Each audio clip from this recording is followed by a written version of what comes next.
আসসালামু আলাইকুম, কেমন আছেন সবাই? আশা করছি সবাই অনেক ভালো আছেন। আমিও আলহামদুলিল্লাহ ভালো আছি। তো আজকে অনেক দিন পর আপনাদের মাঝে ছোট্টখাট্ট একটি ব্লগ ভিডিও শেয়ার করার জন্য চলে এসেছি। দেখুন আজকের ওয়েদারটা কিন্তু অনেক সুন্দর। সকালে অনেক বৃষ্টি ছিল, এখন আবার রোদ উঠেছে। তাই চলে আসলাম আমার ছোট্ট বারান্দায় আপনাদের মাঝে দারুণ একটি জিনিস শেয়ার করার জন্য। দেখুন আমার ছেলে বসে খুব এনজয় করছে গাছটাকে, ও খুব পছন্দ করে।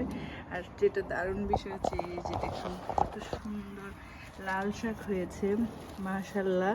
মানে অনেক সুন্দর হয়েছে গাছগুলো, অনেক শাকগুলো অনেক সুন্দর, একদম বড় বড় হয়েছে। তাই ভাবলাম আপনাদের মাঝে একটু শেয়ার করি। এত সুন্দর লাল শাক। তারপরে এখানেও আছে, এই যে এখানেও আছে।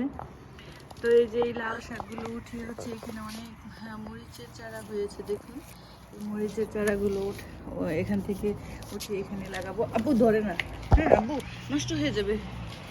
তো এই আর কি, দেখুন লাল শাকগুলো, এই যে মানে শাকগুলো এত সুন্দর হয়েছে, ভাবলাম একটু শেয়ার করি। খুবই সুন্দর হয়েছে মাশাল্লাহ। তো এইখানে হচ্ছে আমি টমেটোর চারা দিয়েছি, এই যে টমেটো টমেটো তো মাশাল্লাহ ফুল চলে আসছে। এখানে পুঁই শাক, বছর কেন জানি ভালো পুঁই শাক হচ্ছে না, চারাও উঠতেছে আর মানে মরে যাচ্ছে।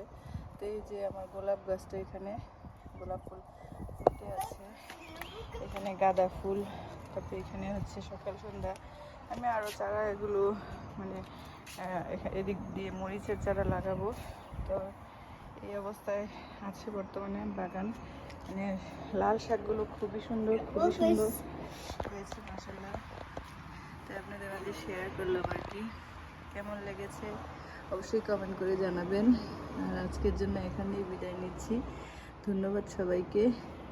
আল্লাহ হাফেজ। আমার ছেলে দেখুন কি করতেছে। আল্লাহ হাফেজ, সবাই ভালো থাকবেন, সুস্থ থাকবেন। আর যারা নতুন অবশ্যই আমার পাশে থাকবেন, লাইক কমেন্ট শেয়ার করবেন, সাবস্ক্রাইব করবেন আমার চ্যানেলটাকে।